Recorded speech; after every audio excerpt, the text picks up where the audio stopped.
नीतीश कुमार जिंदाबाद। अब हम सबों के बीच जिनके प्रतीक्षा में आप लगातार 2-3 घंटे से बैठे हुए थे, बिहार के विकास पुरुष, आधुनिक बिहार के निर्माता, बिहार सरकार के मुख्यमंत्री, जनता दल यू के राष्ट्रीय अध्यक्ष, मेरे आदर्श श्री नीतीश कुमार जी हम सबों के बीच उपस्थित हो चुके हैं। मैं उनका रफीगंज की पावन धरती पर हार्दिक स्वागत अभिनंदन करता हूं। हम सबों के बीच बिहार प्रदेश जनता दल यू के कार्यकारी अध्यक्ष सह माननीय मंत्री बिहार सरकार, मेरे बड़े भाई अभिभावक श्री अशोक चौधरी जी उपस्थित हो चुके हैं। मैं उनका रफीगंज की पावन धरती पर हार्दिक अभिनंदन स्वागत करते हैं। अब मैं समय का ख्याल रखते हुए सीधे कार्यक्रम को आगे बढ़ाते हुए हमारे हम के जिला अध्यक्ष भाई हरेंद्र जी से मैं नहीं बुला पाए, क्षमा चाहते हुए मैं यहां के लोकप्रिय प्रत्याशी एनडीए के रफीगंज के लगातार 10 वर्षों से विधायक रहे, लगातार क्षेत्र के प्रति चिंतित रहने वाले, विकास के गति को आगे बढ़ाने वाले श्री अशोक सिंह जी से आग्रह करेंगे कि आए और अपना संबोधन व्यक्त करें।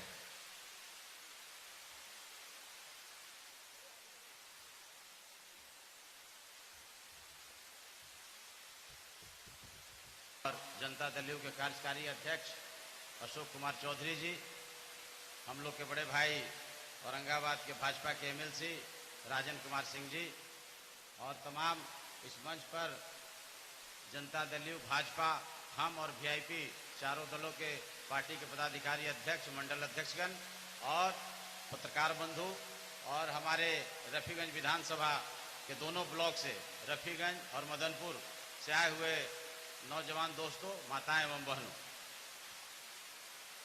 आज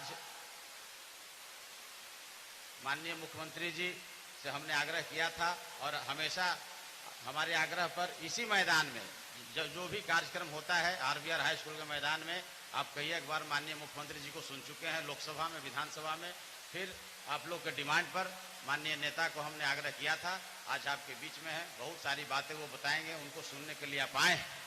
लेकिन हम एक बात कहना चाहते हैं कि आपका आशीर्वाद हमको 10 में भी मिला, 15 में भी मिला, आज इस बार तीसरी बार 2020 में आदरणीय नेता श्री नीतीश कुमार जी चारों गठबंधन के उम्मीदवार के रूप में, चारों दलों के उम्मीदवार के रूप में हमको आशीर्वाद दिया है।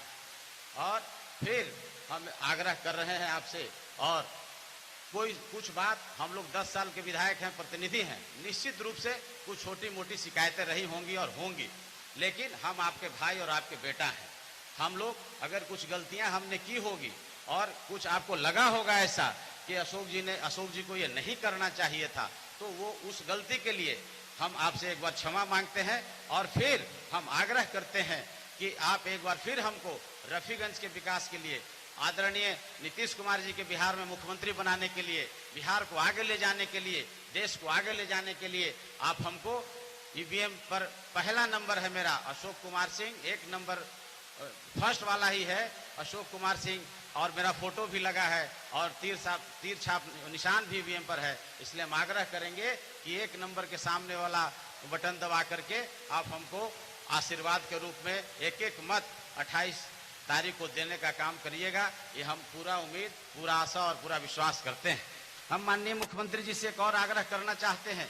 पहले भी इस मंच से हम माननीय मुख्यमंत्री जी से आग्रह कर चुके हैं कि रफीगंज के जो लोगों का एक सिंगल डिमांड और मांग है कि रफीगंज को अनुमंडल बनाने का आग्रह करते हैं। ये यहाँ के लोगों का भावना है कि रफीगंज को अनुमंडल जब भी मौका मिले, जब भी बिहार में अनुमंडल और जिला और प्रखंड बने, तो हम आग्रह करेंगे कि उसमें रफीगंज का नाम जरूर हो। ये हम रफीगंज के जनता की ओर से माननीय मुख्यमंत्री जी से आग्रह करते हैं।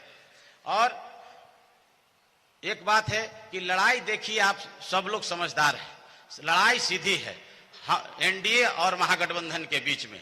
आप बिहार के मुख्यमंत्री किसे बनाना चाहते हैं ये आप तय करिए। 15 साल का कुशासन आपने देखा है और 15 साल का सुशासन आपने देखा है। आदरणीय नेता नीतीश कुमार जी ने जो 15 साल में विकास किया है, सामाजिक सौहार्द बरकरार रखा है, जो आपसी सौहार्द बरकरार रखा है, उसमें आपको बताने की आवश्यकता नहीं है। रोड है, बिजली है, पानी है, इंजीनियरिंग कॉलेज, जिला का इंजीनियरिंग कॉलेज रफीगंज में, अर्थुआ में, इन्हीं के आशीर्वाद से आज बन करके तैयार है। और 2 स्टेट हाईवे, तो ये सारा काम माननीय नेता के आशीर्वाद से हमने करने का काम किया है। और एक ही डिमांड आप लोग हमसे किए हैं, तो हम वो भी अपने नेता के सामने रखने का काम किया है।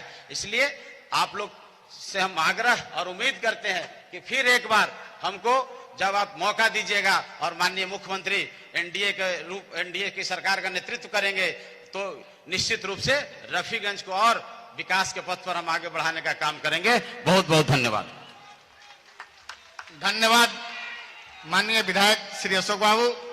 अब मैं अगले वक्ता के रूप में बिहार प्रदेश जनता दल यू के कार्यकारी अध्यक्ष सह माननीय मंत्री श्री अशोक चौधरी जी से आग्रह करूंगा कि आए और हम सबों को मार्गदर्शित करें।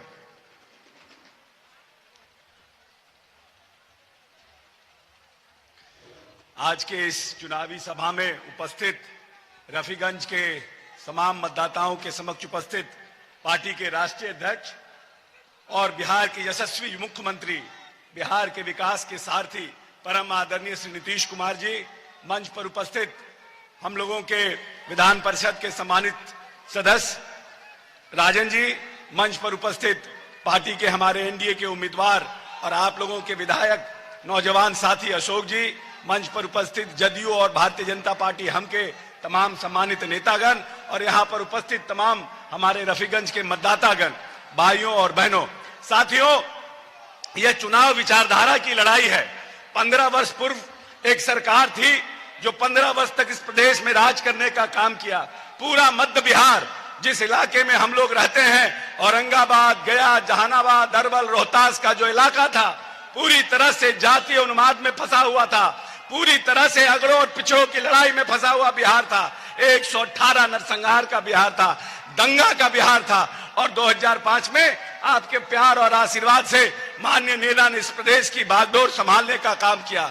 और इन 15 वर्षों के कार्यकाल में सामाजिक समरसता को बरकरार रखते हुए जो लोग आखिरी पायदान पर थे इस प्रदेश में, चाहे वो दलित हो, अति पिछड़ा हो, महिलाएं हो, उनको आगे लाने का काम माननीय नेता ने किया है। और 24,000 करोड़ के बजट को 2,15,000 करोड़ करने का काम किया। इस प्रदेश में जो मूलभूत संरचनाएं थी, जो बिहार था पूरी तरह से इस देश का सबसे पिछड़ा राज्य था। और आज उस समय बिहार 3.3 के विकास दर पर पूरी तरह से संघर्ष कर रहा था। और आज आपके प्यार और आशीर्वाद से, हमारे नेता की तपस्या से, कर्मठ प्रयास से आज लगभग 12% के विकास दर पर अपना बिहार सबसे हिंदुस्तान में तेज गति से दौड़ता हुआ बिहार है। मूलभूत संरचनाओं का विकास किया, जो चीज असंभव था उसको माननीय नेता ने पूरा करने का काम किया। जब माननीय नेता बोलते थे कि हम हर घर बिजली लाने का काम करेंगे, लोग हंसते थे कि बिहार में नीतीश कुमार हर घर बिजली कहां से ला देंगे। लेकिन समय से पहले माननीय नेता ने इसको पूरा करने का काम किया। आपको याद होगा, जो लोग दलित पीड़ित शोषित रहे हैं, पानी लाने के लिए दूसरे के घर पे चापाकल से पानी लाने के लिए, कुआं पर पानी लाने के लिए कितना संघर्ष करना पड़ता था। और आज माननीय नेता ने हर घर जल नल की योजना शुरू करके लगभग 85% घरों में हर घर नल का जल देने का काम किया। उसी तरह से सामाजिक न्याय की पूरी समरसता को बरकरार रखते हुए पंचायतों का चुनाव हुआ, दलितों को, अति पिछड़ों को और महिलाओं को सशक्त और मजबूत करने का काम किया। जो व्यक्ति आने वाली पीढ़ी को आगे बढ़ाना चाहता है, जो आने वाली नस्ल को पढ़ाना चाहता है, इस प्रदेश में जो पहले की सरकारें थी वो इस प्रदेश में चरवाहा विद्यालय बनाने का काम करती थी। और माननीय नेता ने इस प्रदेश में 15 वर्षों में इस प्रदेश में प्राथमिक विद्यालय का निर्माण किया, 25,000 प्राथमिक विद्यालय का निर्माण किया, लगभग 3,75,000 अतिरिक्त वर्ग कक्ष का निर्माण किया, विद्यालयों का हाई स्कूल का निर्माण कराया। इस प्रदेश में IIT, BIT, NIT, engineering college, medical college और A&M संस्थाओं का निर्माण किया और जो बड़ी आबादी युवाओं की है उसको शिक्षित करने का प्रयास कर रहे हैं। जो राजनीतिक सोच के साथ 21वीं सदी का जिसने सपना देखा है, जो चाहता है कि हमारा जो वैभवशाली बिहार था, जो मेरा प्रगतिशील बिहार था, उसको हम वापस लाने का काम करें, उसको ताकत देने का काम कीजिए। और 28 तारीख को भाई अशोक जी को तीर छाप पर, जो 1 नंबर पर है, तीर छाप पर मोहर लगा करके विधानसभा भेजने का काम कीजिए। यहां पर अशोक जी खड़े नहीं हैं, यहां पर नीतीश कुमार की विचारधारा खड़ी है। यहां पर किसी जाति का व्यक्ति खड़ा नहीं है, यहां पर नीतीश कुमार की विचारधारा खड़ी है, जिसने इस प्रदेश में सामाजिक समरसता के साथ, भाईचारा के साथ, जात पात से ऊपर उठकर, हिंदू मुस्लिम से ऊपर उठकर इस प्रदेश को 21वीं सदी का बिहार बनाने का काम किया है। इसीलिए आइए नौजवान साथियों, ताकत लगाइए, उस विचारधारा को मजबूत कीजिए जो 21वीं सदी का बिहार का जिसने सपना देखा है। इन्हीं चंद शब्दों के साथ जय बिहार, जय नीतीश कुमार। बहुत बहुत धन्यवाद। अब मैं अगले वक्ता के रूप में, जिनकी प्रतीक्षा में आप लगातार बैठे हुए थे, हमारे मुख्य अतिथि, बिहार सरकार के मुखिया, आधुनिक बिहार के निर्माता, मेरे आदर्श श्री नीतीश कुमार जी से आग्रह करूंगा कि वो आए और रफीगंज की जनता को मार्गदर्शित करने की कृपा करेंगे। नीतीश कुमार जिंदाबाद, नीतीश कुमार जिंदाबाद, नीतीश कुमार जिंदाबाद, नीतीश कुमार जिंदाबाद, नीतीश कुमार जिंदाबाद। इस चुनावी सभा की अध्यक्षता कर रहे भारतीय जनता पार्टी के जिला अध्यक्ष श्री मुकेश शर्मा जी, कार्यक्रम के संचालनकर्ता जनता दल यूनाइटेड के जिला अध्यक्ष श्री धर्मेंद्र सिंह जी,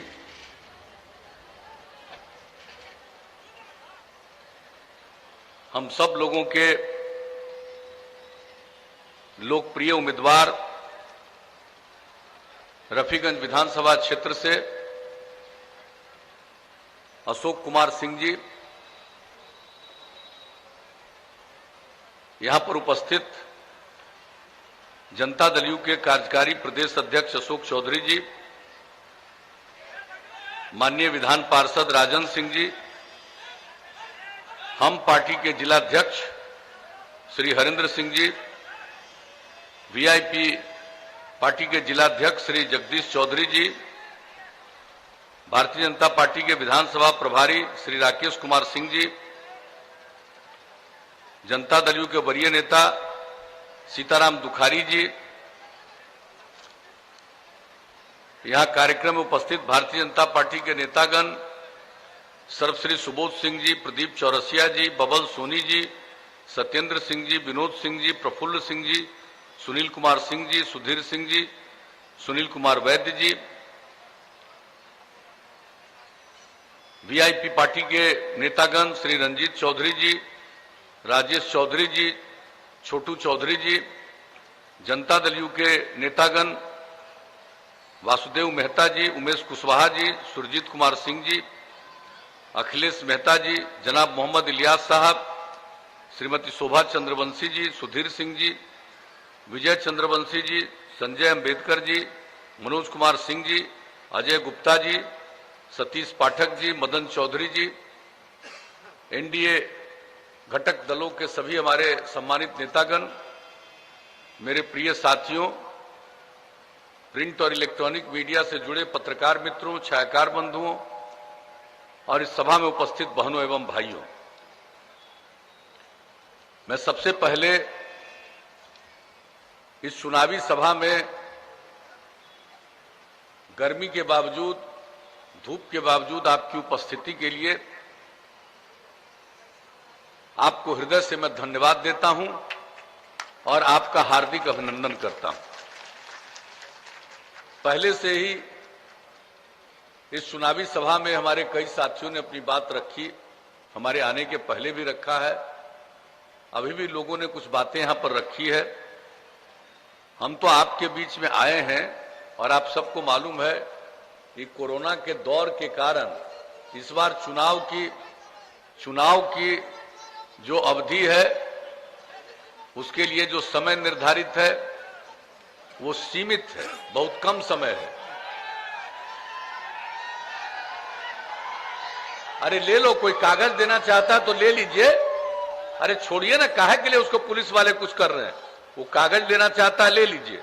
आप मीडिया वाले उनसे बात कर लीजिए, हमको यहां बोलने दीजिए। आप लोग बढ़िया से बात कर लीजिए उन लोगों से। तो ये जो कोरोना के दौर में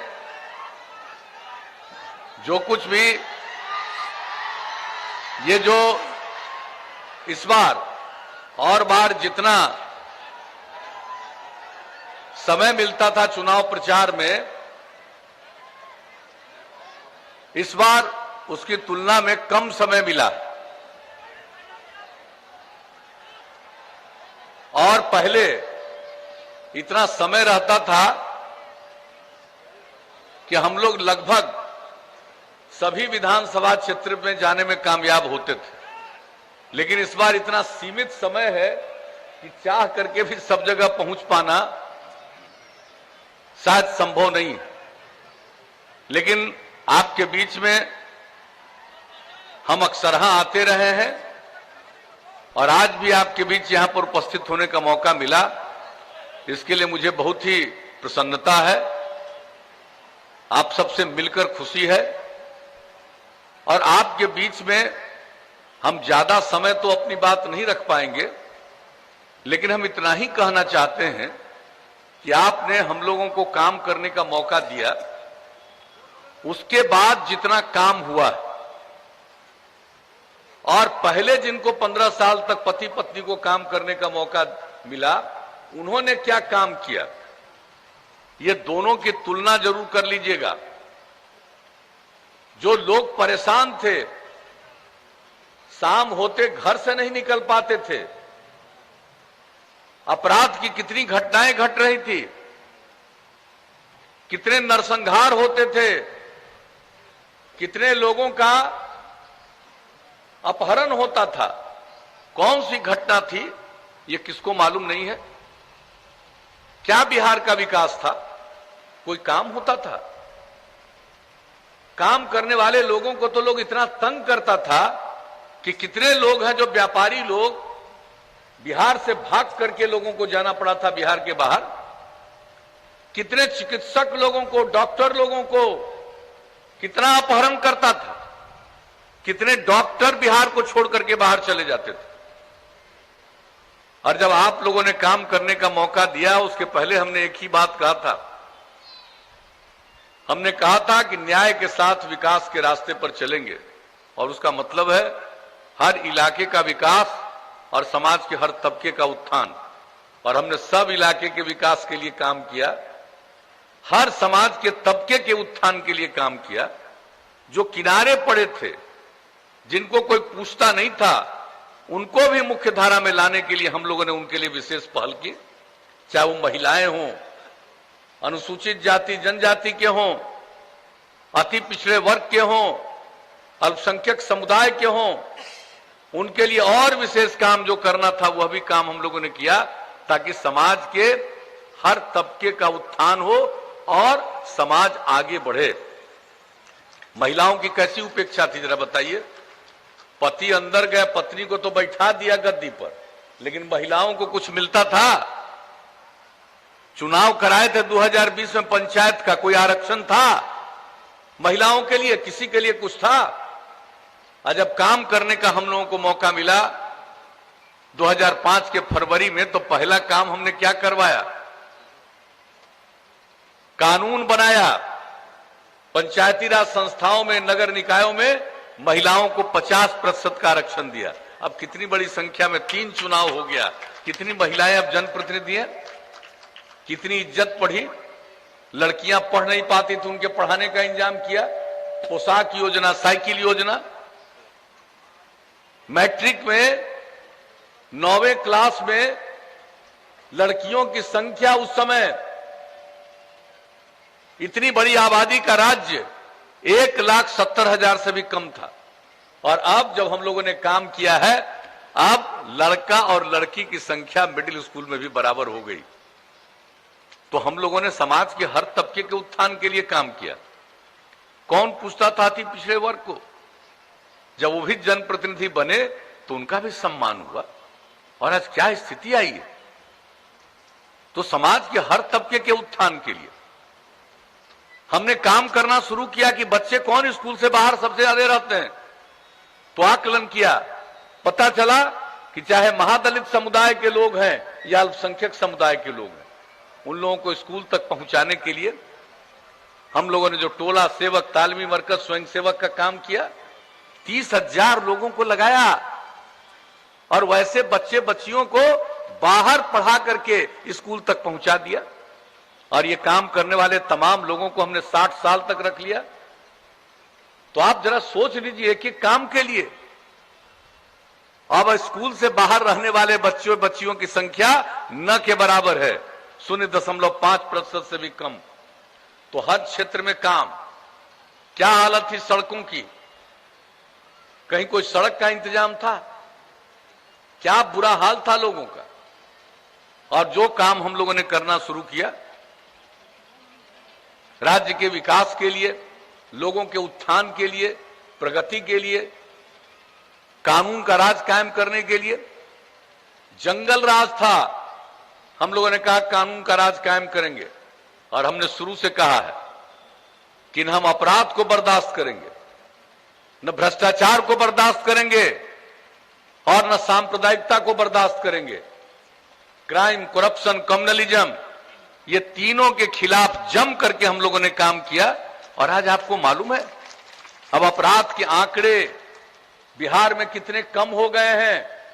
कुछ तो लोग गड़बड़ करता ही है, बायां दायां इधर उधर करता है, लेकिन आप सोच लीजिए इतनी बड़ी आबादी का राज्य और अब अपराध के मामले में बिहार 23वें नंबर पर पहुंच गया।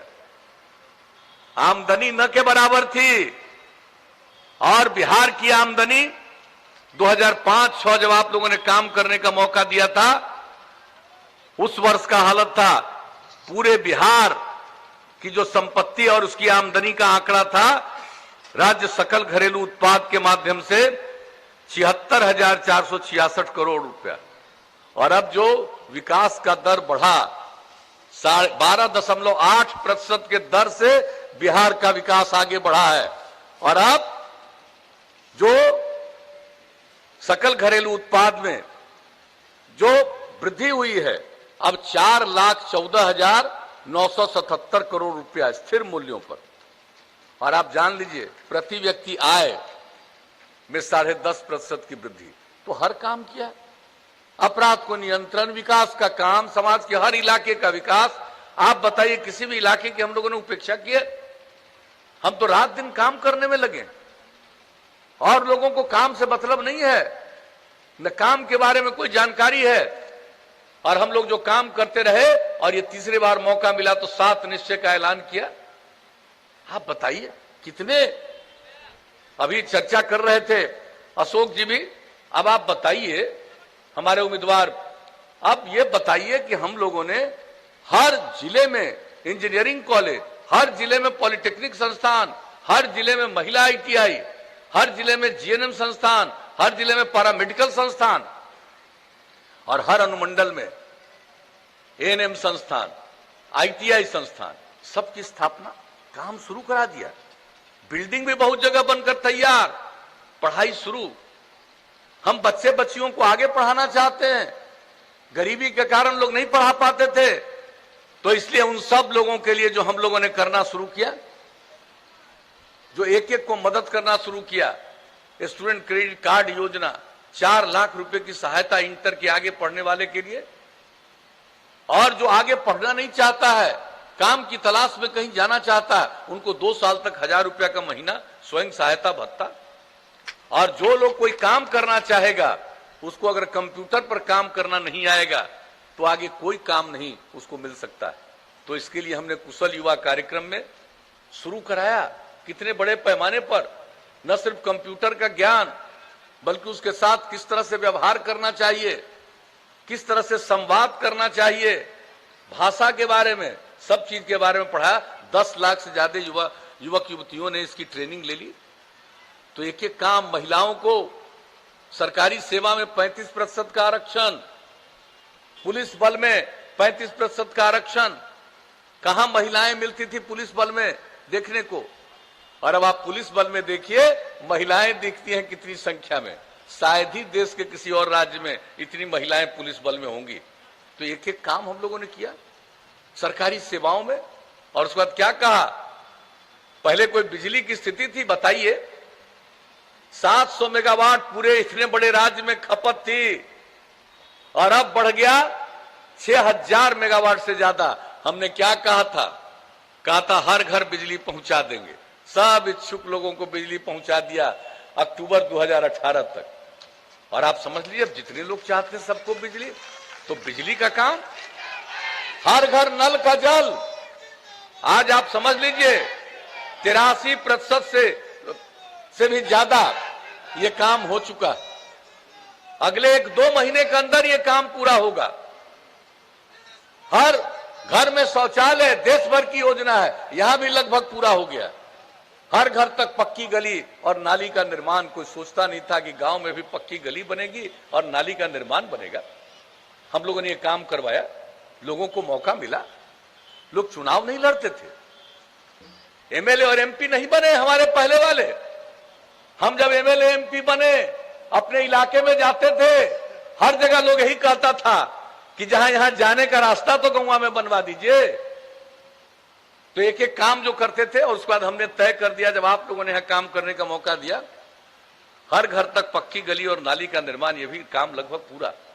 तो इस सब काम जो हम लोग करते रहे हैं, अब जान लीजिए आगे मौका दीजिएगा तो सिर्फ हर घर नल का जल नहीं रखेंगे, बल्कि इसका अनुरक्षण करवाएंगे। ऐसा नहीं हो कि नल का जल ले लिया और खराब हो गया, खराब नहीं हो सकता है। और पक्की गली और नाली के निर्माण का, उसका भी अनुरक्षण, देखभाल।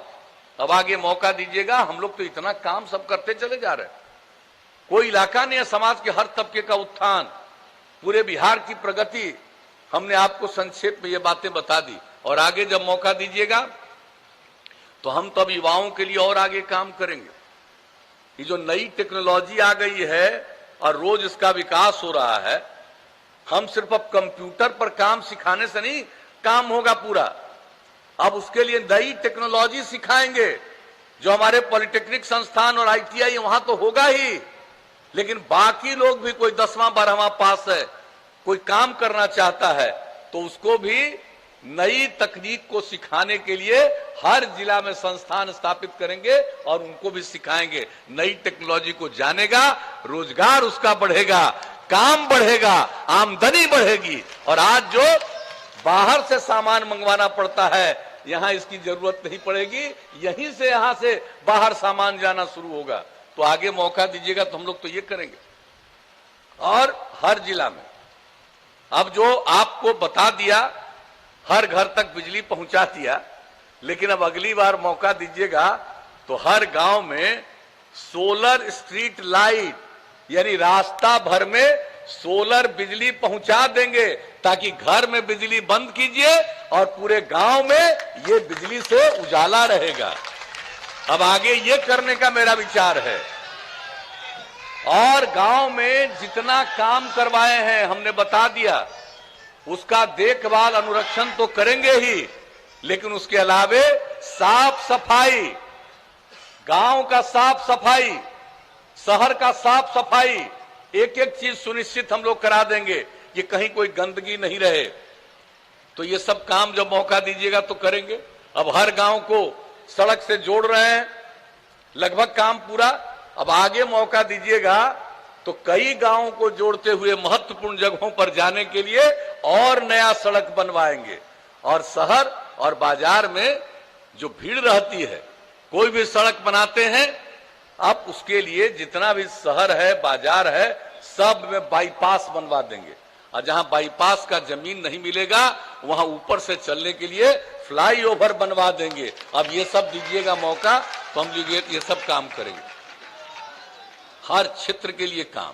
और एक काम हम आपको और बता देते हैं, स्वास्थ्य के लिए तो काम कर ही रहे हैं। अब हमने इसका भी एक सर्वेक्षण किया है। लोग पशुपालन करते हैं और पशु उनके बीमार होते हैं, बहुत परेशान होते हैं। अब हमने सोच लिया है कि अब अगली बार मौका दीजिएगा तो 8 से 10 पंचायत पर पशु का चिकित्सालय स्थापित करेंगे और जो नई टेक्नोलॉजी की बात कर रहे हैं हर गांव तक पहुंचा देंगे। किसी का जानवर भी बीमार पड़ेगा तो इसकी सूचना तुरंत देंगे, अस्पताल में आके चिकित्सक इलाज कराएंगे और दवा राज्य सरकार ही आपको उपलब्ध करा देगी ताकि आपका जानवर सुरक्षित रहे और लोगों की आमदनी बढ़े। तो आगे मौका दीजिएगा। तो इस तरह के अनेक काम और भी जो जरूरी काम है वो हम सब करते रहेंगे। लेकिन कुछ लोग हैं जिनको कोई अनुभव नहीं, कोई ज्ञान नहीं, कुछ से कुछ बोलते रहते हैं। आप देखते हैं खूब छपता रहता है, अरे भाई मेरे खिलाफ जितना बोलने का मन है बोलते रहो, हमको कोई मतलब ही नहीं, हमको तो काम से मतलब है। और लोगों का परिवार है, पति पत्नी, माता पिता, बेटा बेटी, यही परिवार है। और हम लोगों के लिए पूरा बिहार एक परिवार है। हम सारे बिहार को एक परिवार मानते हुए सबकी सेवा करते हैं। समाज के किसी भी तबके की उपेक्षा नहीं की। और लोग तो भाई उनका जो सीमित अपना निजी परिवार है उसी पर ध्यान रहता है, हम लोगों का सब लोगों पर ध्यान। इसलिए आज तक जो मौका दिया है काम करने का, हम काम करते रहे। आगे भी मौका दीजिएगा, काम करेंगे। अभी भाई अशोक कुमार जी बोल रहे थे, अब आज हम 5-3 तक 15 साल से हम दूसरे काम में लगे हुए थे। हमको मालूम नहीं है, कोई जिला चाहता है, कोई अनुमंडल चाहता है, कोई ब्लॉक चाहता है, ये सब पता है। आइए आपके जो अशोक जी हैं, ये अपने क्षेत्र के विकास के लिए ही हमसे मिलकर काम करते रहे, कोई दूसरा चीज के लिए नहीं मिला है, ये सब हमको मालूम है। अरे अब अगला बार मौका दीजिएगा तो इस क्षेत्र में भी काम करेंगे, इसमें क्या है, चाहे जिला हो, अनुमंडल हो, ब्लॉक हो, इन सब चीजों के लिए भी सोचेंगे। लेकिन अभी तो एकजुट होकर के हम लोगों को सिर्फ और सिर्फ हर तबके के उत्थान के लिए काम करना था। ये काम किया और आपको हमने कुछ बातों की चर्चा कर दी। हम लोग आगे भी और काम करेंगे ताकि बिहार बहुत आगे बढ़े। बिहार को हम लोग सक्षम बिहार, स्वावलंबी बिहार और ऐसा बिहार बनाएंगे कि बिहार भी विकसित बिहार कहलाए। तो इसी के लिए हम लोग फिर आपसे चाहते हैं कि आपका मदद मिले, सहयोग मिले। और इसके लिए हम लोगों के सुयोग्य उम्मीदवार हैं और आपके बीच काम करते रहते हैं। सबको मालूम है, कोई इधर उधर बाएं दाएं तो कुछ करता नहीं है, सिर्फ आप लोगों की खिदमत करते हैं। अशोक कुमार सिंह जी, हम तो यही आग्रह करेंगे कि इनको जिताइए और पहला नंबर इनका है। अब तो कोई दिक्कतें नहीं है, पहले नंबर पर। और वहीं पर जो तीर का बटन है, तीर छाप का के बगल का बटन है, उसको दबाइएगा और भारी मतों से विजयी बनाइएगा और एनडीए की सरकार बनाइएगा ताकि हम लोग और आगे बिहार को प्रगति के रास्ते पर ले जाएं, समाज के हर तबके का उत्थान करें, किसी की उपेक्षा नहीं करें और सब मिलकर के। और जान लीजिए, मेरा जो लक्ष्य है, स्त्री और पुरुष मिलकर काम करते हैं, उसी में समाज आगे बढ़ रहा है, जान लीजिए। और महिलाओं के लिए जितना काम किया, स्वयं सहायता समूह, जीविका समूह जो बनाया हम लोगों ने, और 10 लाख का लक्ष्य था, पूरा हो गया। 1 करोड़ 20 लाख से ज्यादा महिलाएं जीविका समूह से जुड़ी हैं। कितनी जागृति उनमें आई है, कितना सोच बढ़ा है, परिवार की कितनी आमदनी बढ़ रही है। तो हर प्रकार से इसी तरह से हम लोग काम करेंगे। और आप जानते हैं हम पर्यावरण के संरक्षण के लिए भी काम करते हैं। एक एक चीज, जल का संरक्षण, नए वृक्षों का हम लोगों ने कितना काम किया है, कितने पेड़ लगाए गए, हम लोगों ने किस तरह से ध्यान दिया पर्यावरण को ध्यान में रखते हुए, कितना हरित आवरण बढ़ाया। और इस बार जो हम लोगों ने जल जीवन हरियाली अभियान में लक्ष्य रखा था कि इस साल 9 अगस्त तक हम लोग 2 करोड़ 51 लाख पेड़ लगाएंगे। और कोरोना के बावजूद आप समझ लीजिए, 5 जून से काम शुरू हुआ और 9 अगस्त तक 3 करोड़ 47 लाख वृक्षारोपण हुआ। ये कितनी बड़ी बात है। हर क्षेत्र में, हर चीज के लिए, समाज सुधार के लिए, पर्यावरण का संरक्षण, इलाके का विकास, लोगों में जागृति, समाज के हर तबके को एकजुट करना, यही हम लोगों का लक्ष्य रहा और यही काम करते रहे। तो अगर आपको लगता है कि भाई हम लोगों ने काम किया है तो उसी के आधार पर वोट दीजिएगा, तो हम क्या उम्मीद करके जाएं? भाई अशोक जी को वोट मिलेगा कि नहीं मिलेगा? हाथ उठा के बताइए। मिलेगा तो इनको माला पहना दें। हाथ उठा के बताइए भाई, माला हाथ उठा के बताइए। बहुत धन्यवाद।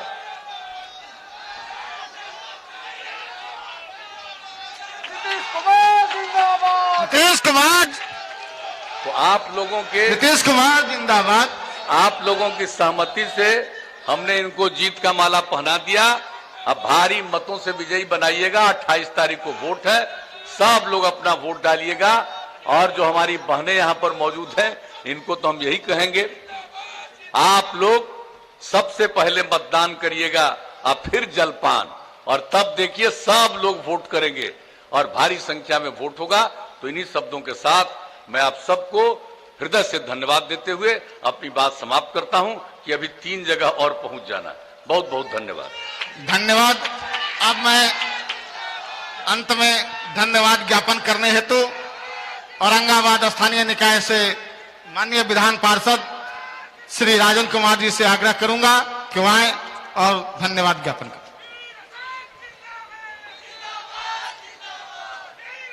सर्वप्रथम मैं आप लोगों को इस चिलचिलाती धूप में जो आप लोग 2 घंटा से खड़ा हैं, इसलिए मैं आप लोग सभी को धन्यवाद ज्ञापन करता हूं, धन्यवाद देता हूं। मंच पर विराजमान आज के मुख्य अतिथि बिहार के यशस्वी मुख्यमंत्री श्री नीतीश कुमार जी को कितना व्यस्तम कार्यक्रम को करते हुए इस कार्यक्रम में आकर के यहाँ के गरिमा बढ़ाया और माननीय अशोक जी के पक्ष में वोट मांग करके और वोट आप लोग से मांग करके जो है इन लोग कृपा किया, इसलिए इनको भी बहुत बहुत धन्यवाद। मंच पर विराजमान भवन निर्माण के मंत्री माननीय अशोक चौधरी जी, जो जनता दल यू के प्रदेश अध्यक्ष, कार्यकारी प्रदेश अध्यक्ष भी हैं, इनको भी मैं धन्यवाद ज्ञापन कर धन्यवाद देता हूं कि आकर के इन गरिमा बढ़ाए और आप लोग का जो है मान बढ़ाए। और आप लोगों से आशीर्वाद मांगना चाहता हूं कि आप लोग माननीय अशोक जी को फिर से एक बार तीर पर बटन दबा करके भारी से भारी मतों से विजयी बनावें। इसी के साथ मैं आप लोग सभी को धन्यवाद देते हुए अपनी वाणी को विराम देता हूं। जय हिंद, जय भारत।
क्या हाल है? हाँ ठीक है।